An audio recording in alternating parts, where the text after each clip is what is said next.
তুমি আর আমি সাইকেল চালাইতাম খালামণি বাইতুল ইজ্জত, মনে আছে?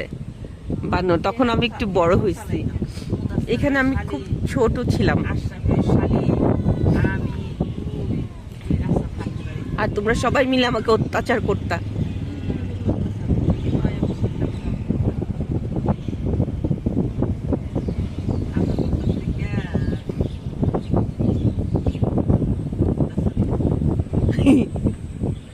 মুদাসির আন্টির বাসায়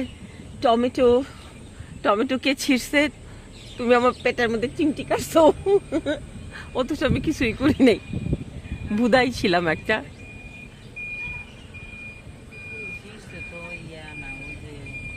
ওদের বাসায় না গেস্ট আসছিল, অনেক বাচ্চারা ছিল, দুষ্টু বাচ্চা।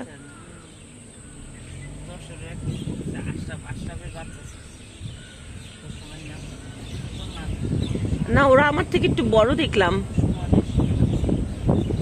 সুমনের সময়, সুমন তখন ছিল না, কারণ তুমি ঘুরায় ফেলছো। স্বপন ছিল,